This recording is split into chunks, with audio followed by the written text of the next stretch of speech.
Prior to 1980, this area was all a lot different. The ground level here was about 100 feet lower. It's so dangerous tonight, so confusing on Mount St. Helens that even experts aren't clear what has happened. If the volcano wants to erupt, that's its business. We don't control either the timing or the size or the nature of the eruption. No, I'm not going to leave. You're damn right I'm not going to leave. I'm going to stay here. The bodies they find show the people never had a chance to escape from the mountain's blast. 230 square miles of forest were blown down in 3 minutes. In 3 minutes. So essentially we have the beginnings of an entire forest ecosystem out here that's established in the last 17 years. You don't have to come to an active volcano.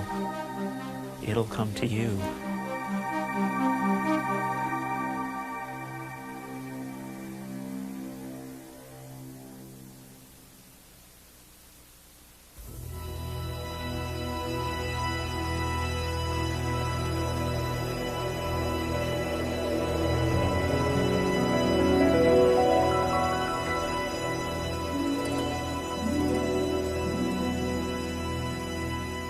The beauty of the mountain was deceiving. Inspired by its perfect, snow-capped dome, explorers Lewis and Clark sent glowing praise clear across the continent to President Thomas Jefferson. They thought Mount St. Helens, perhaps the greatest pinnacle in America.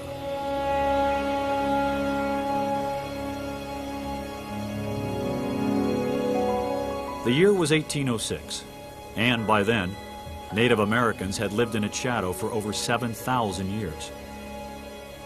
They had a different understanding of its power. They called it Fire Mountain.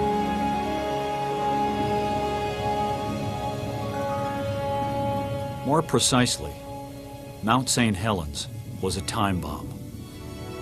And in the spring of 1980, after more than a century of hibernation, the volcano awoke with a roar heard for 200 miles.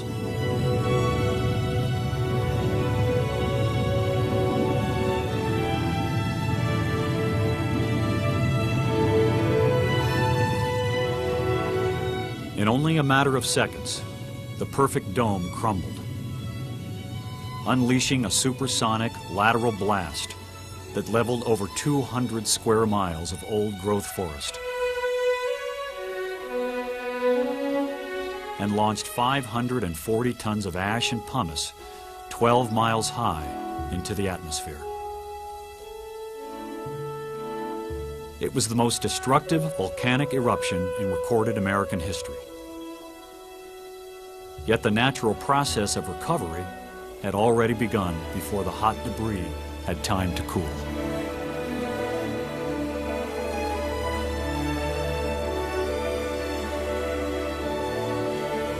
Here was absolute proof that the Earth is still a planet in the making. The worst natural disaster occurring in the age of man is thought to have been a massive volcanic eruption 75,000 years ago on the Indonesian island of Sumatra.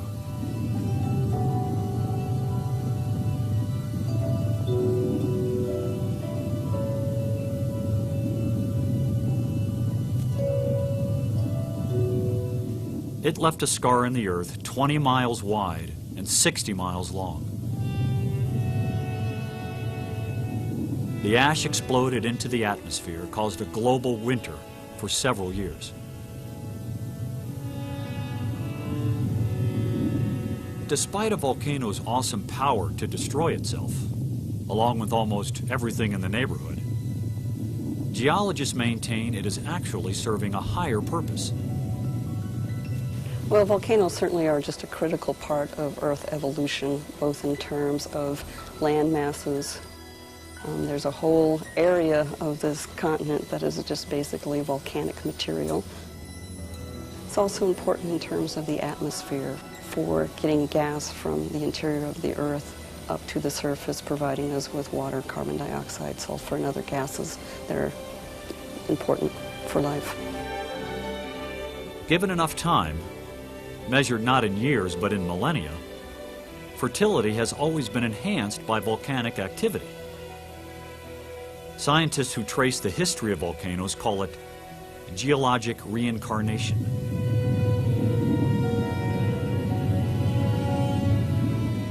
To destroy itself, then build itself back up. This is a volcano's legacy.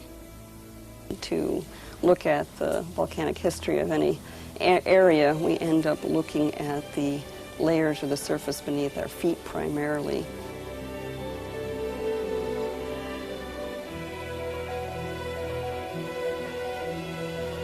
For foresters, they can look at the growth rings of a tree and track the tree's history through time.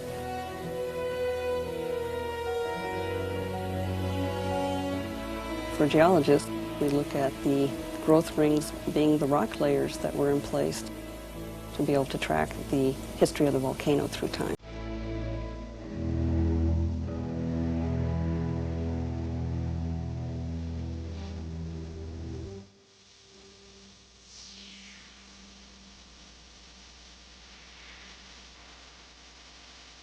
Mount St. Helens is actually the smallest volcano in the Cascade mountain range of the American Northwest.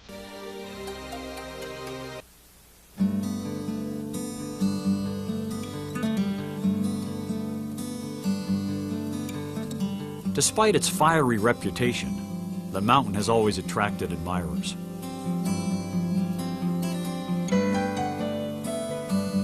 Its beauty was legendary, and it stood only 50 miles north of Portland, 100 miles south of Seattle. Summertime was high season. Mountain trails offered one exotic view after the next. Clear, cold, oxygen-rich rivers and mountain lakes were known for their salmon and steelhead. Amphibians, birds, mammals large and small, prey and predator. Even man and his timber cash crop. All thrived in a rich, self-sustaining ecosystem.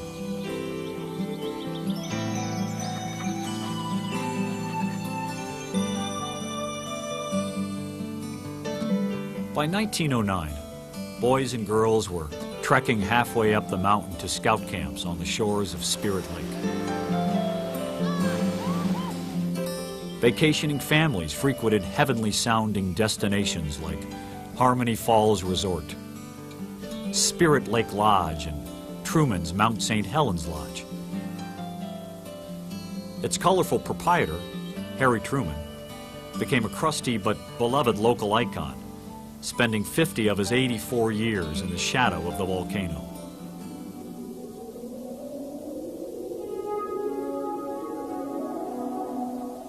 Beneath the natural radiant beauty of the mountain, however, there were ominous signs pointing to the heart of the real legend. Layers of ash and hardened lava, black pieces of pumice and charred wood, and deeper yet, beneath the surface of the earth in places we have never seen. This is where volcanoes are born. I don't think anybody really knows the point where magma leaves that really deep, deep reservoir. So there's a whole transit time from somewhere 100 to 125 kilometers up to fairly near surface of about 30 kilometers where we really don't have a way of tracking it or a way of seeing it. And so if you were to ask a little particle, when did it leave home, in essence, it would have quite a fascinating tale, and I wish we could do that.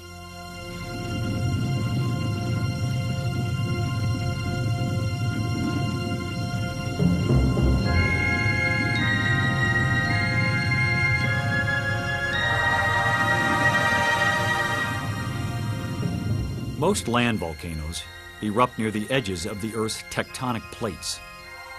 These puzzle pieces of the Earth's outer crust are in constant motion, riding over and under each other, building enough pressure and heat to crush and melt the rock in their path. Now called magma, this super-pressurized mixture of melted rock and volcanic gas is squeezed upward through cracks in the Earth's crust. When it nears the surface, rising magma causes the ground to bulge, creating volcanoes. And when the pressure builds too high, the volcano will erupt.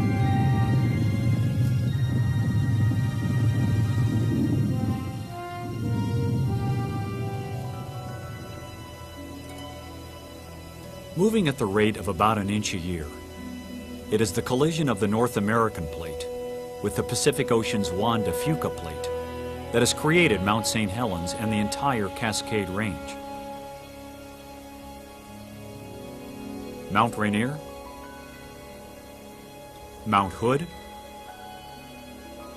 Mount Shasta. In fact, every major mountain in the Cascades.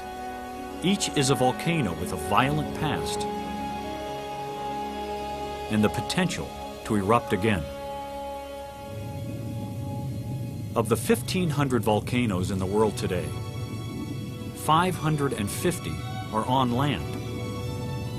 300 of those surround the Pacific Ocean, from Chile to California to Alaska, from Siberia to Japan to New Zealand. Volcanologists call it the Ring of Fire.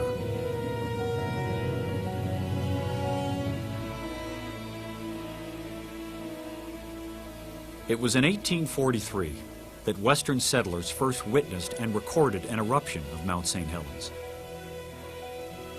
121 years after the volcano had gone back to sleep, in 1978, the United States Geological Survey issued a report warning of the probability of a new eruption. Within the next 100 years, and perhaps even before the end of the century.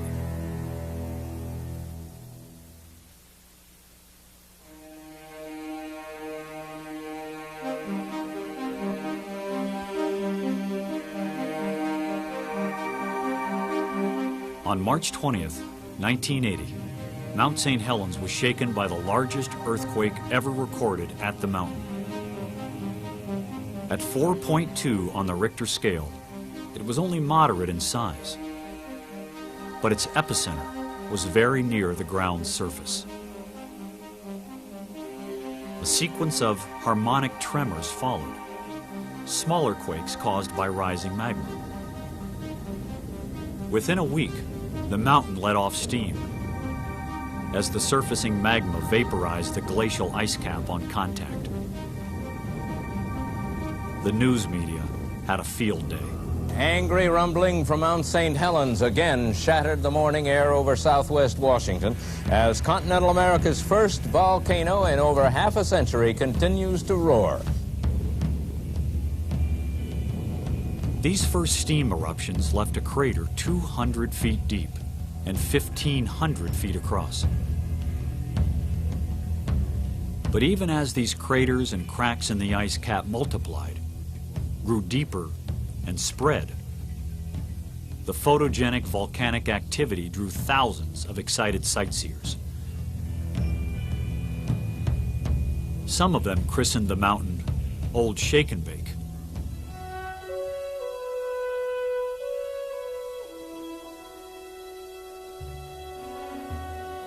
At his home on Spirit Lake, just 5 miles beneath the north face of the summit, Harry Truman saw no need to panic. Spirit Lake and Mount St. Helens is my life, folks. I've lived there 50 years. It's a part of me.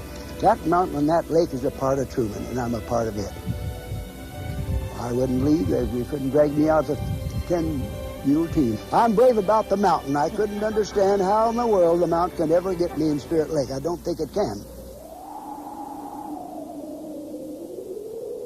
However, a new 450-foot bulge was noted on the north face. By May 15th, it was growing at a rate of 5 feet per day, and the U.S. Geological Survey issued a new warning.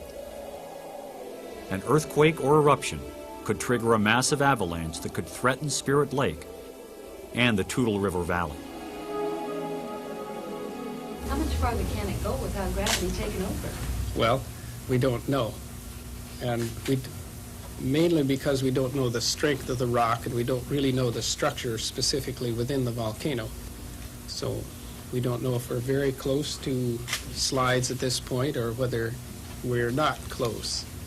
And another critical thing that we do not know is whether or not it would go all in one grand motion or whether it would go in many small rock falls and avalanches. Washington state authorities established a 20-mile red zone around the volcano, evacuating all but necessary scientific and enforcement personnel.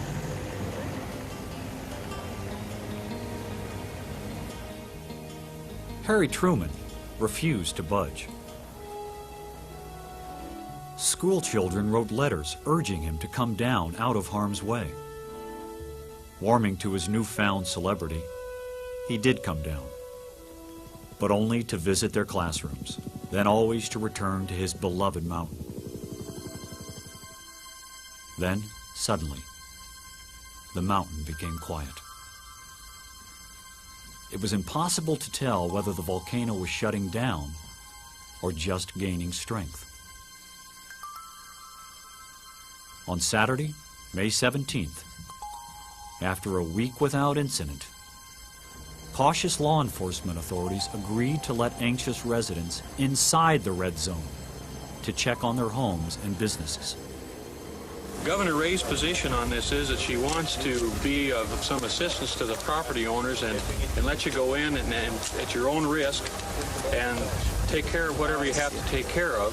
You're going to have to sign a waiver holding the state and counties harmless, and then we will, under police escort, take you in and we will bring you out. If all went well, they would try it again tomorrow. That weekend, Longview resident Michael Moore went camping with his wife and 2 young daughters, well north of the mountain and outside the restricted zone. And the volcano was the last thing on our mind at that point. We could have been camping in British Columbia as far as the volcano was concerned. Valerie Pearson prepared to lead a Forest Service tree planting brigade to the south base of the mountain. Mount St. Helens was so close, you almost felt like you could reach out and touch it. It was a beautiful sunny morning. We had a spectacular view of the mountain, and I was almost hoping that there might be a minor eruption so I could witness it. Amateur photographer Gary Rosenquist drove down from Tacoma. Yeah, hoping for an eruption, hoping to get some good pictures, but not really expecting anything. 6 miles northwest of the mountain, volcanologist David Johnston was stationed at the Coldwater Ridge observation site. It was his job to measure the bulging dome and radio back his reports to the USGS Volcano Observatory in Vancouver, Washington. "This mountain is a powder keg," he said. "The fuse is lit, but we don't know how long the fuse is." It wasn't long enough. 5 minutes before the eruption happened, this one great jay came by, and he was kind of hopping through our camp real weird, looked at us, and just boom, he was gone. He knew something was going on, and he thought we were nuts for just standing around. At 8:32 in the morning, Sunday, May 18th, it was David Johnston's radio from Coldwater Ridge that alerted the world that the main event had begun.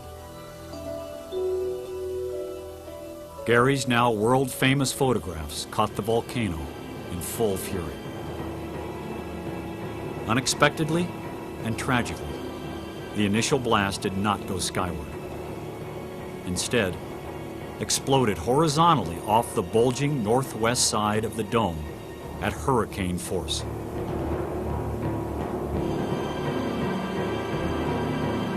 "6 miles away, Johnston's observation post was blown clear off the mountain and buried in the debris. So when I saw the whole side of the mountain collapsing, I just went from real joy taking some pictures to disorientation. And I was still taking photographs until I ran out of film. It was a manual camera, so I had to advance the film every time and hit it every time.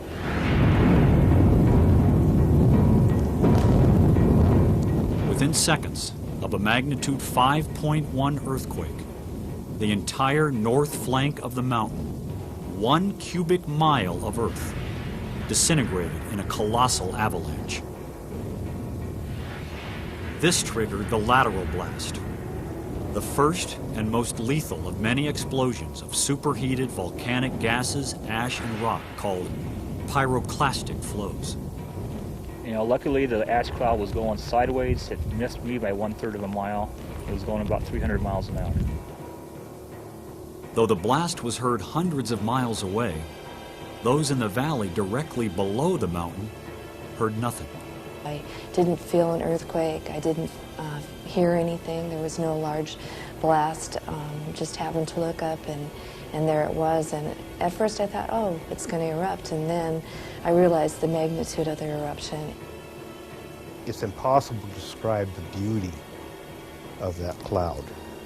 It was roiling, is constantly mixing at a very, very fast rate, changing shapes. With each blink of the eye, it was coming toward us much faster than it was going up.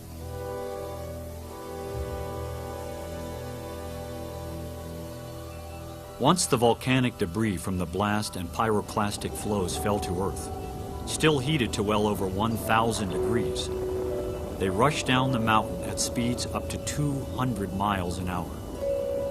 And riding on heat waves above this boiling landslide, supersonic vapors of gas and pulverized rock, called pyroclastic surges, helped cut down, melt, or incinerate anything in their path. I stopped and glanced over my shoulder and saw this enormous billowing cloud of ash coming, what it looked to be straight at us, and I thought, well, this is it. I'm going to be killed. And I thought, well, I don't want to have my back to it. I'm going to stand here and watch it. Blistered by the heat, quakes, and landslides, Mount St. Helens' glacial mantle had melted and simply fallen away. Like burning wet cement, mud flows called lahars inundated the valleys and river basins under as much as 400 feet of boiling mud and rock. Trees were ripped from their roots. Buildings, trucks, and bulldozers were tossed around like tinker toys. And the intense heat ignited hundreds of small fires that melted the plastic parts on vehicles and machinery. We were lucky to be at the spot that was chosen for us that day. We had been told that we'd have a 2 to 4 hour pre-warning before Mount St. Helens would erupt, but we didn't, we had no warning. By midday, the ash had risen 12 miles high and begun to fall like winter snow over 22,000 square miles. Called tetrafall, it was blown eastward, casting an eerie darkness across 3 states. By noon, Yakima, Washington, 85 miles away, experienced midnight blackness.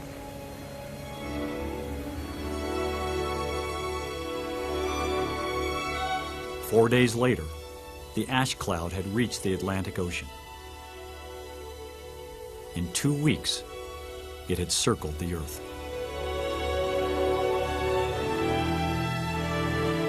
Indeed, the blast had reached well beyond the restricted red zone to the north. If you projected a line from the center of the crater in the direction of the lateral blast, I think that line would have probably cut our tent in half. We were right in the mouth of the shotgun. The Moore family spent the night shielded from the continuing eruptions in an old, rotten hunting shed. Mike, together with 4-year-old daughter Bonnie and his wife Lou, who carried their 3-month-old daughter Tara in her pack, began a desperate march through the decimated forest.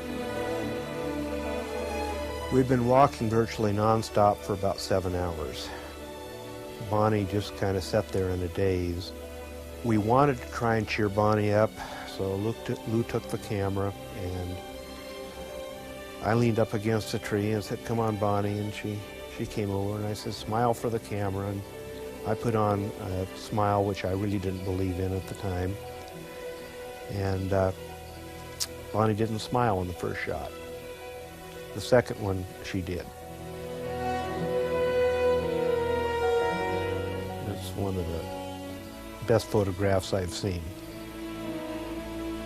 It wasn't until well into the day, with peanut butter and jelly sandwiches, drinkable water, and hope running out, that an Army rescue helicopter finally spotted them.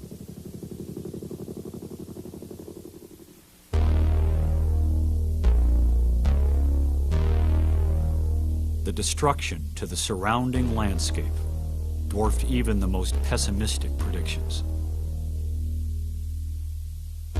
In less than 3 hours, the raging southern fork of the Toutle River had swelled from its normal 200 feet to 1/3 of a mile and peaked at 21 feet over flood level.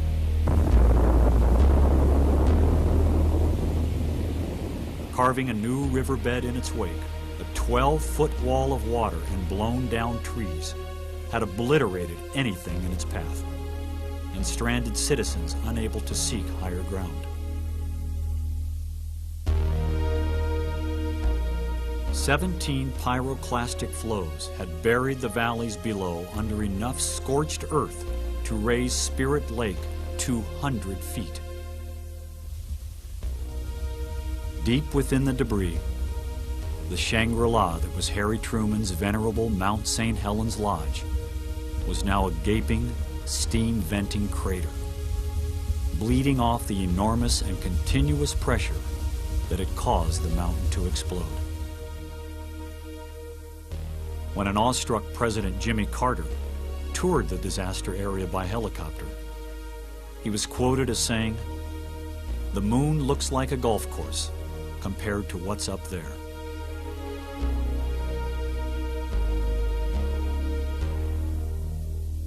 The devastation was awesome.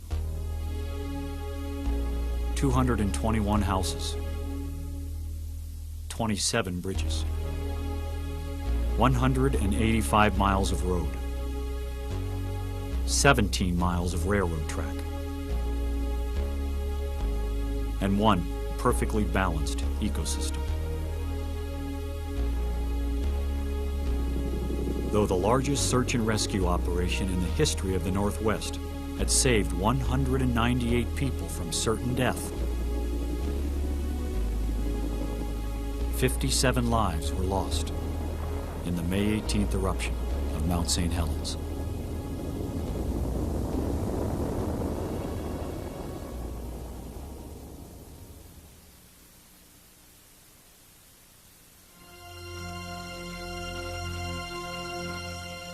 The beautiful snow-capped peak was gone.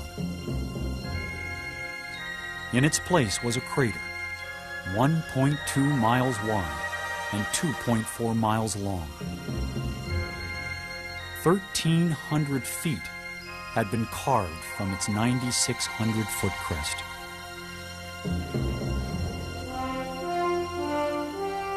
Like a giant pressure cooker suddenly unleashed, the northern summit had exploded sideways with the power of a 10-megaton atomic bomb, 500 times the size of the Hiroshima detonation. In these high-altitude infrared photographs, taken by NASA before the eruption, the pervasive green vegetation of Mount St. Helens' fertile environment appears dark red. After the eruption, all signs of life have been erased, extending far beyond what was considered the danger zone.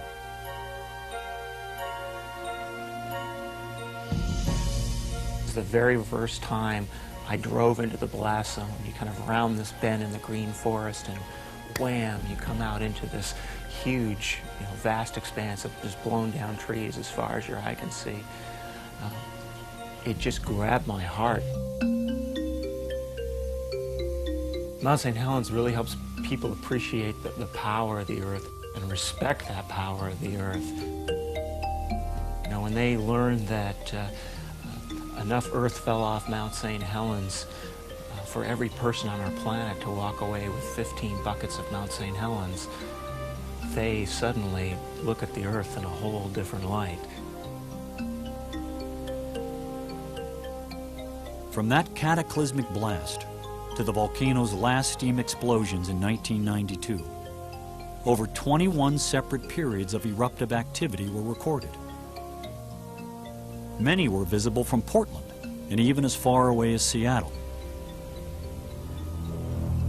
But no new event approached the destructive capacity of the May 18, 1980 eruption. When most people think of volcanoes, they immediately conjure up fiery mental pictures of erupting lava. But lava flow has never been a great destructive factor in Cascade eruptions. Mount St. Helens lava contains a high percentage of silica, the basic building block of volcanic rocks. Created from the rocky ocean floor, where oceanic tectonic plates are pressed under the lighter plates of the continental shelf. It is 1,000,000 times thicker than the rivers of molten lava erupted from Hawaii's Kilauea volcano. The Hawaiian Islands top a huge volcanic ridge that bisects the Pacific Ocean. Though all but the tip is underwater, it is the world's largest mountain range.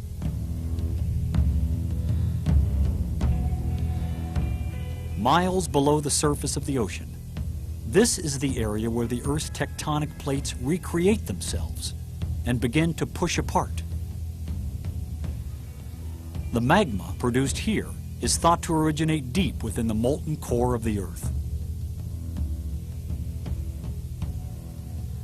As Mount St. Helens magma broke the surface of the crater, it didn't flow. It oozed slowly and began to build lava domes. Some grew as big as 100 feet thick and 1,000 feet across. At first, they resembled giant stacks of lava pancakes. One was shaped like nothing so much as a giant muffin. Scientists christened it Muffy. By 1986, the last occasion of dome building activity on the volcano, Muffy and her successors had added back over 900 feet to the crest, taller than a 77-story building and 40 times the size of Seattle's Kingdome Stadium. Historically speaking, this is truly one of the Earth's youngest geological features.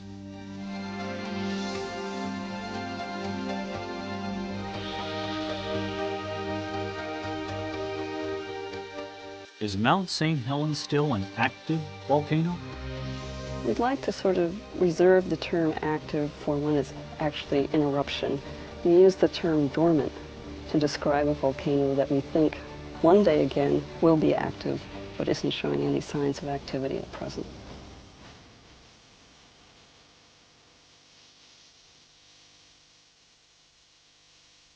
Today, the Cascade volcanoes are closely monitored by the U.S. Geological Survey and the University of Washington. Data is relayed immediately to a computer at the Cascades Volcano Observatory in Vancouver, Washington.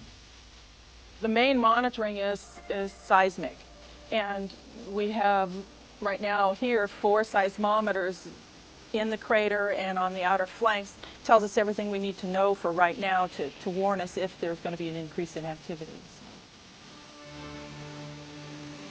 Though Mount St. Helens has helped bring the science of volcanology a long, long way, it's only an educated guess as to what the next major eruption will look like. Now, at St. Helens, we've had a conduit that's been pretty warm for quite a while, so things might actually be able to sneak up the pike maybe more easily than they did back before 1980. It's not as likely to be just a quiet dome-building eruption like we had in the late 80s. But until it really makes that decision to reawaken, we can't say.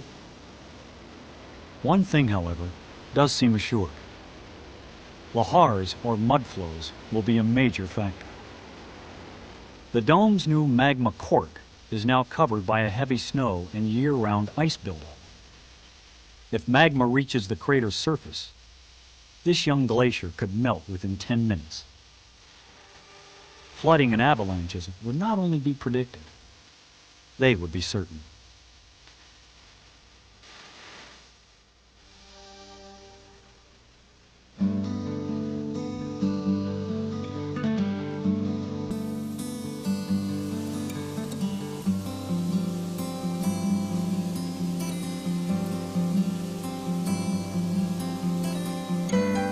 If Mount St. Helens stands as a monument to Mother Nature's awesome destructive powers, it is no less a prime example of her healing powers as well. Here, in the shadow of a volcano thought to have virtually wiped out every living thing in its wake, both plants and animals have re-emerged.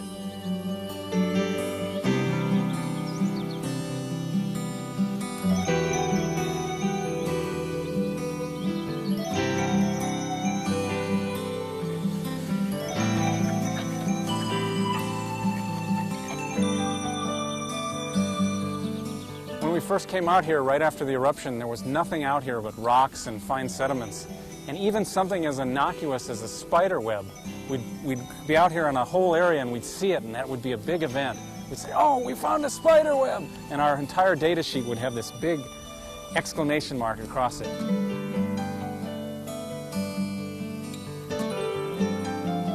When I was working in the crater in the early 80s, there were lots of signs that animals had returned.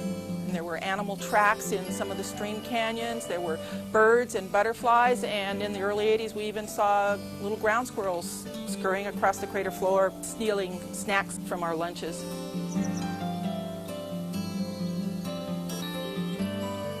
Perhaps there is truth to the concept that the small and the meek shall indeed inherit the earth.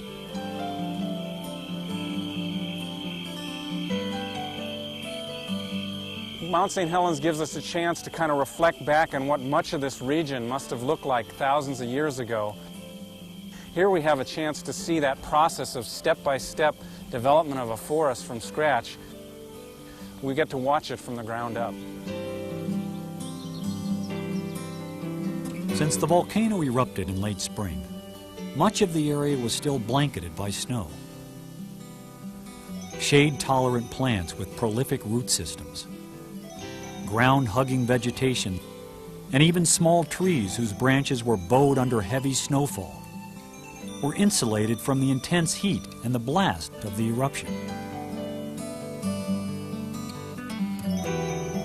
Uncovered from the volcanic debris as late as 3 years after the eruption, some were still able to grow and germinate.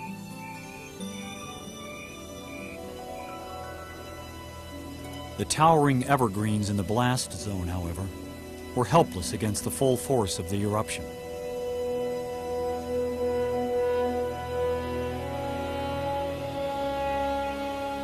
Since it takes at least 200 years to fully develop an old-growth forest, the Forest Service began replanting immediately. 18 million new trees.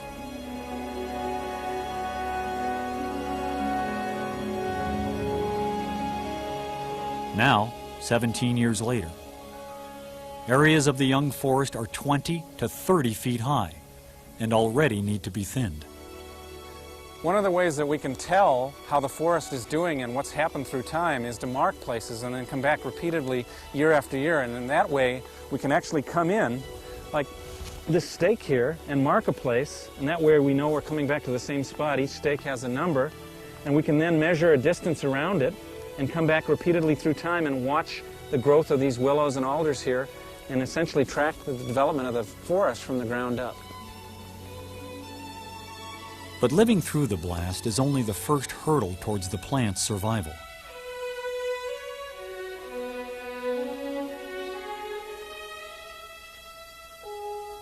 Erosion, drought, and the sun's burning rays take their toll, as do foraging wildlife, like elk, deer, and the voracious northern pocket gopher.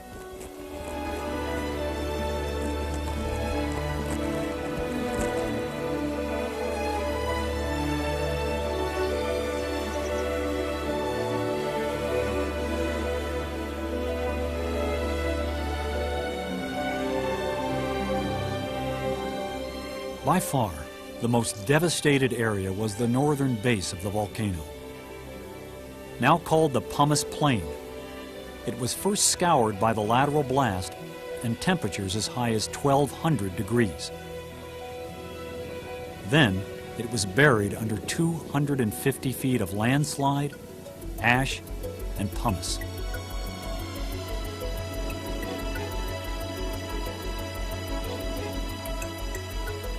Though a most inhospitable environment for the beginnings of new life, scientists watched as one prairie lupine plant gained a foothold. Its roots contain tiny bacteria-forming nodules that draw nitrogen, the key ingredient missing in volcanic ash, directly from the atmosphere. Soon, that one plant became a small colony of prairie lupines. It in turn provided food and shelter for the tons of insects and seeds that sail in on the wind every year.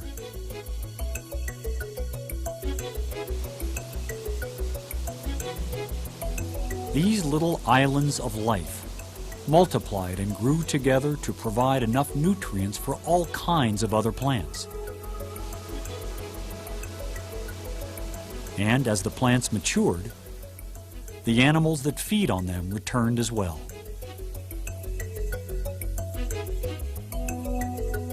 And the droppings of all these animals further sowed the ground with more seeds and nutrients.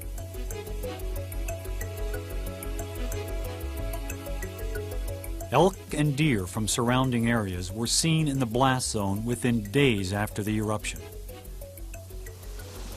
They sought water from the backcountry lakes, some of which, despite the barrenness around them, were teeming with life. Many lakes in the area of Mount St. Helens on the morning of May 18th were still partially covered by ice. And when the volcanic materials began to fall into the water, the effect of that material was very, very slight. That was in strong contrast to the areas all around the lakes that might have the trees completely blown down. The result of this is that a lot of animals, for example, frogs and salamanders, that were just beginning to begin spring courtship, were able to complete courtship in a perfectly normal way. And that set the scene for later in the summer, where you could see thousands of salamander larvae and frog tadpoles in the lake while you were standing in the midst of a forest that had been completely denuded. Now, nearly 2 decades later, new discoveries can still be made on a hike through the blast zone. At Mount St. Helens, things never stay the same very long. We see changes every year. Some of them are big, some of them are small. Back in 1980, of course, was a big change when the mountain erupted and a huge debris avalanche filled the valley here with over 100 feet of rock and debris. This whole valley that we're sitting in now was 100 feet lower back in 1980. Then, back just a few months ago, some beaver came into the area. They hadn't been in here prior to this last winter, and their work this winter has resulted in a series of small dams, plus the ponds that are forming behind them. This means we have a whole new series of wildlife habitats for ducks, for fish, for salamanders. All kinds of life will be making this new pond their home this year.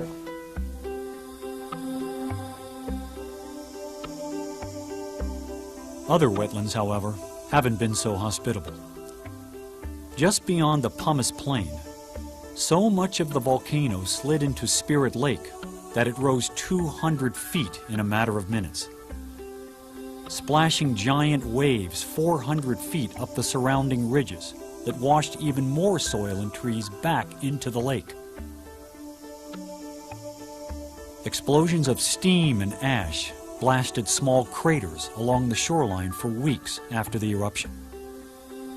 And temperatures higher than 1,000 degrees depleted the most important element of a healthy lake, oxygen, creating a kind of primordial soup.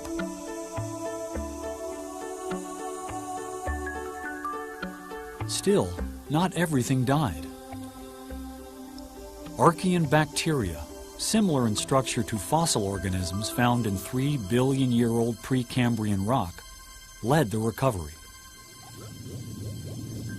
Feeding on pure minerals jettisoned from deep inside the earth, they in turn provided sustenance for algae and insects blown in on the wind.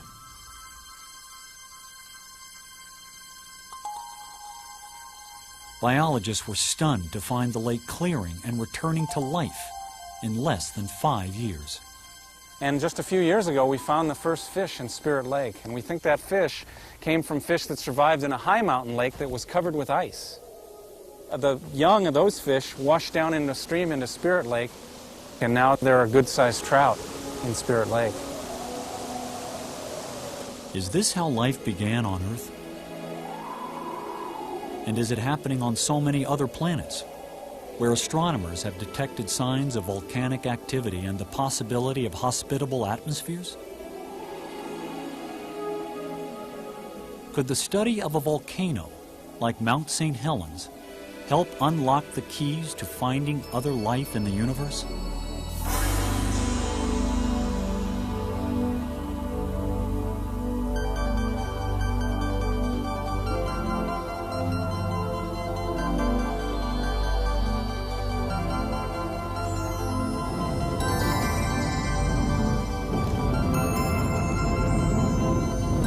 Over the last 500 years, over 500,000 people have been killed by volcanoes. In the 1980s alone, more than 28,000 are known to have died. Of those, Mount St. Helens took 57.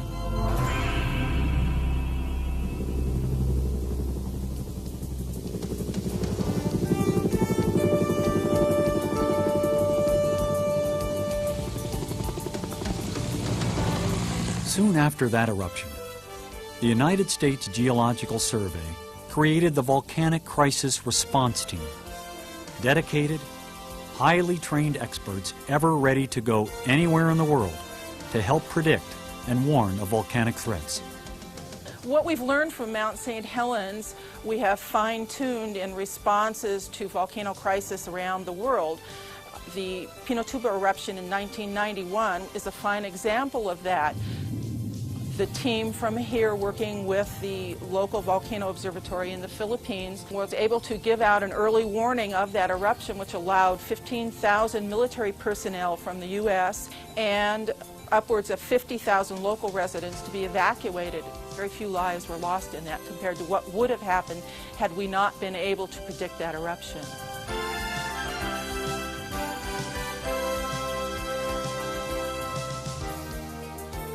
Damage estimates for the Mount St. Helens 1980 eruption topped $3 billion.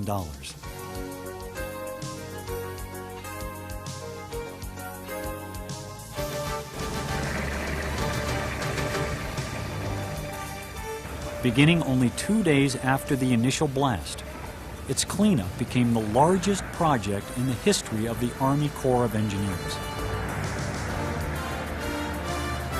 It took 5 months of pipeline dredging to fully restore the Columbia River shipping channel, where 45 million cubic yards of material had flowed 67 miles from the mountain.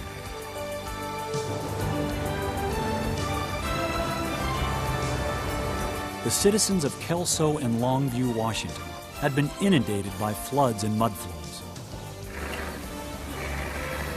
To keep those channels clear, the Army Corps constructed an earthen dam on the Toutle River, capable of trapping 250 million cubic yards of sediment.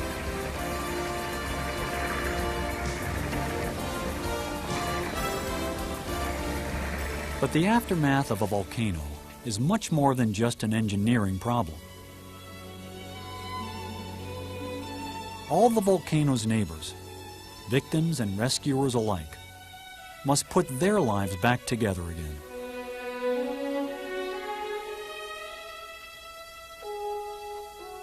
Helping each other to look forward to the future while not forgetting the past.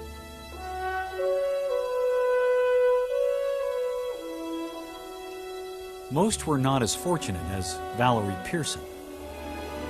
Just after having outrun the volcano and making it back safely to her base in the town of Cougar, Washington, she met a young man, a forester like herself, who helped her regain her usual calm. We drove down off of Mount St. Helens and ended up watching Mount St. Helens erupt for the rest of the day. 2 years later, I ended up marrying him. So that was the day I met my husband. I remember thinking as I drove up Spirit Lake Valley the very first time working for the Forest Service and just finishing college and starting my forestry career, how would I meet, the man I was going to marry? How many kids would I have? Where would I live? And I guess it took a volcanic eruption to bring us together.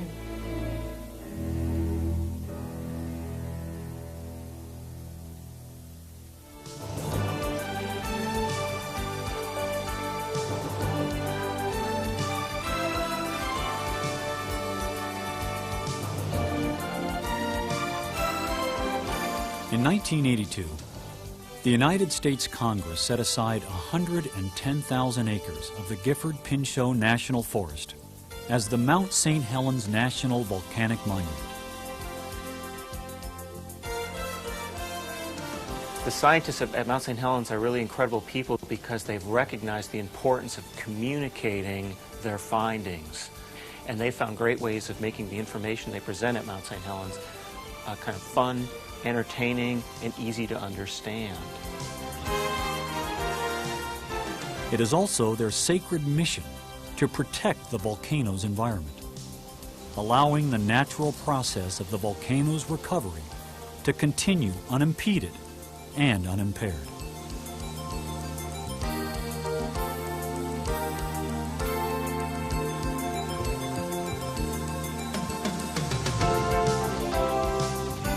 Throughout the monument, visitor centers exist, each with a different and special emphasis on the volcano's history, its ecosystem, and its future.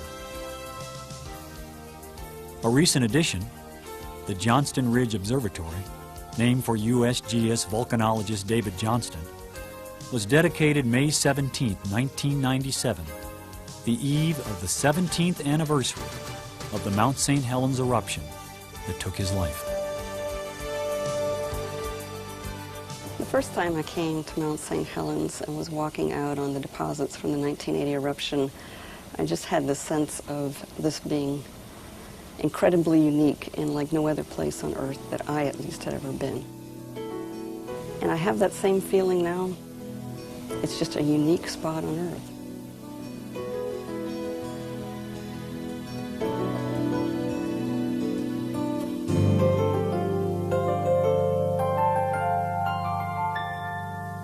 As long as people live and play in the beautiful shadow of an active volcano, we may be exposed to eruptions with far-reaching consequences at any time.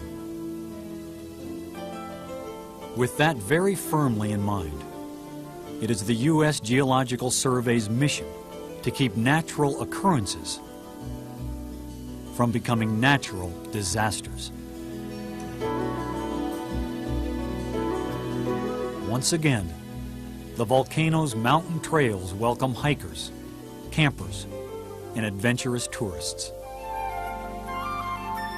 Those climbers intrepid enough to trek up the southern slope to the dome will be rewarded by awesome views of the valley below and magnificent vistas of neighboring Cascade volcanic peaks rising in the distance.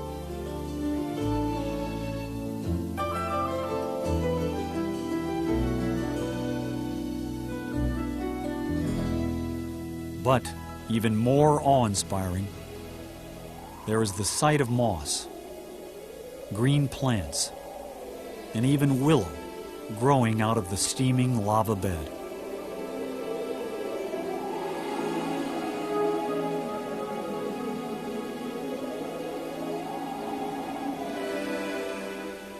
In all its splendor and horror, Mount St. Helens is, above all, a monument to the power of nature, whose breath both consumes and gives life.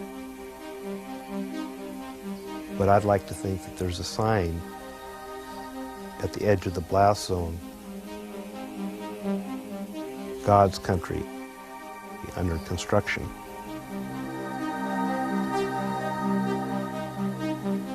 For change is the only constant, and only one thing is certain: